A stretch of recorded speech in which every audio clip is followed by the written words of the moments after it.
एक लड़की थी जिसने मेरे लाइफ के 3 महीने बर्बाद कर दिए। मुझको अभी भी याद है कि मैं कोई काम न करता, वीडियो गेम एडिक्ट था, और जब भी इंस्टा में इसका कोई टेस्ट आता तो फिर मैं बहुत ज्यादा खुश हो जाता, अपने सारे काम को छोड़ देता और फिर 1 घंटा 2 घंटा बस इसी टेक्सटिंग में बर्बाद कर देता। हम स्कूल में मिले थे और स्कूल के आखिरी दिन उस लड़की ने मेरी इंस्टा आईडी मांगी थी, और उस दिन के बाद से हफ्तों और हफ्तों बीत गए और हम दोनों बस टेक्स्ट कर रहे थे एक दूसरे को, और उसके रिप्लाई में कोई भी खास चीज नहीं होती थी, तब भी मैं बहुत ज्यादा खुश हो जाता। और जैसे जैसे टाइम बीतता गया उसका रिप्लाई उतना ज्यादा बेकार, छोटा और घटिया होता गया, और मैं यही चीज 3 महीने से लगातार करते हुए आ रहा था। और जैसे ही तीसरा महीना बीता मेरा पूरा दिमाग खराब हो गया। सोचने लगा कि मुझको कोई और चला रहा है, और फिर मैंने रियलाइज किया कि मेरा स्टैंडर्ड कितना ज्यादा गिर गया है और मुझको अभी अपने स्टैंडर्ड को बढ़ाना है। और मैंने उसी समय सारे एडिक्शन को छोड़ दिया था, बस उस एक घटिया चाटे से जो मेरे दिमाग में पड़ा था। अगर कोई लड़की आपको पसंद कर रही है तो फिर वो कभी भी आपको लेट रिप्लाई नहीं देगी, चाहे वो जितना भी बिजी हो। जब कोई भी लड़की आपसे सच्ची में अट्रैक्ट होती है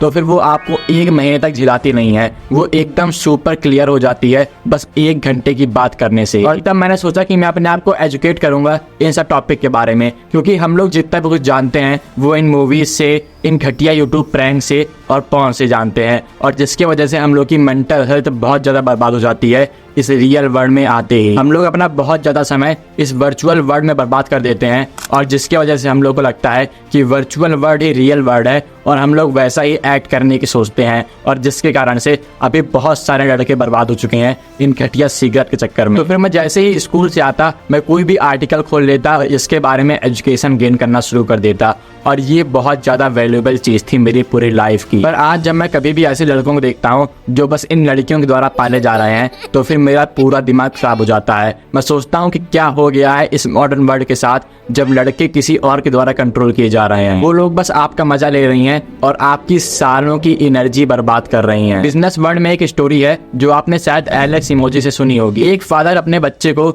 एक बहुत पुरानी और घटिया कार गिफ्ट करते हैं उसके बर्थडे के दिन, और उसको 3 शॉप का नाम बताते हैं जहां वो जाके इस कार को बेच सकता है। पहले तो वो लड़का बहुत ज्यादा दुखी हो जाता है, सोचता है इसका कौन क्या ही दाम देगा, और वो वैसे ही दुखी वाली स्टेट में पहली दुकान पे जाता है। और जब वो पहली दुकान पे जाता है तो उस दुकान का मालिक उस कार को देखता है और कहता है कि ये कार बहुत ज़्यादा पुरानी हो गई है, हम लोग इसको ठीक नहीं कर सकते हैं, तो फिर अगर तुमको इसके लोहे का दाम चाहिए तो फिर मैं आपको 5,000 रुपये दे सकता हूँ। और वो लड़का दुखी हो जाता है, उसको ये डील बिल्कुल ही बेकार लगती है, और वो दूसरी दुकान पे आ जाता है। और जब वो दूसरी दुकान पे आता है फिर उस दुकान का ओनर उस कार को देखता है और कहता है हाँ मैं इस कार को ठीक कर सकता हूँ और इसको और अच्छे से चला सकता हूँ, तो फिर मैं आपको इसका 50,000 रुपये देने के लिए तैयार हूँ। और वो लड़का बहुत ज़्यादा खुश हो जाता है, पर वो सोचता है कि चलो तीसरी दुकान पे भी हम लोग देख लेते हैं। और जब वो अपनी कार तीसरी दुकान पे लेके जाता है तो तीसरी दुकान का ओनर उस कार को देखता है और कहता है कि मेरी हिम्मत नहीं है इस कार को लेने की। उस कार की कीमत $बिलियन में होती है,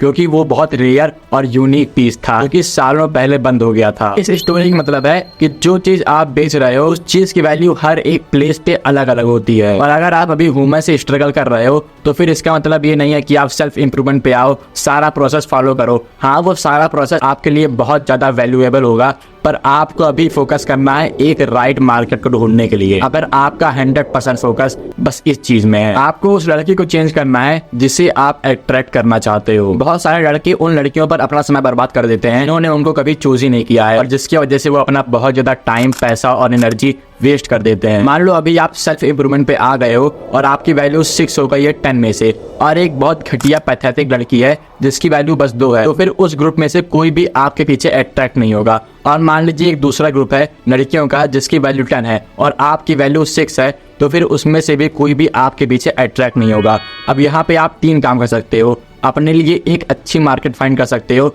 जहाँ पे 5 से 7 वैल्यू वाले लोग हो, और दूसरा काम कर सकते हो कि अपने स्टैंडर्ड को बढ़ा के 10 वाले लड़कियों को अट्रैक्ट कर सकते हो, और अपने स्टैंडर्ड को घटा के पैथेटिक लोगों को अट्रैक्ट कर सकते हो, क्योंकि वुमेन हमेशा सोशल हायरार्की में ही डेट करती हैं। आप हमेशा वही गर्ल पाते हो जो आपको चूज करती है। और अभी आप एक बार अपने दिल पे हाथ रखो और सोचो कि आप किस स्टैंडर्ड में, या आप 10 में से 2 पॉइंट डिजर्व करते हो या फिर 10 में से 10 पॉइंट डिजर्व करते हो, और जिस भी पॉइंट को आप डिजर्व करते हो उसको आप बढ़ाने की कोशिश करो, अपनी सेल्फ इंप्रूवमेंट जर्नी शुरू करो। पर अगर आप ये काम नहीं करना चाहते हो तो फिर आप एक राइट मार्केट चूज करो जहाँ पे आपके लेवल के लोग हो। और जब मैंने सेल्फ इंप्रूवमेंट शुरू किया, बहुत सारी चीजों में धीरे धीरे प्रोग्रेस करना शुरू कर दिया, तो फिर बहुत सारी लड़कियां मेरे पास अट्रैक्ट होना शुरू हो गई। वो सब मुझसे बात करती थी, मुझको टच करती थी, और जिसके कारण से मैं बहुत ज़्यादा पैथेटिक बनता हुआ चला जा रहा था। और उसके बाद मैंने हर एक चीज़ छोड़ दी और जिसकी वजह से मैं अभी तक अपने आप को इम्प्रूव कर रहा हूँ। और आपको भी चूज़ करना है कि आप अपना स्टैंडर्ड बढ़ाना चाहते हो या फिर एक घटिया दलदल में फंसना चाहते हो।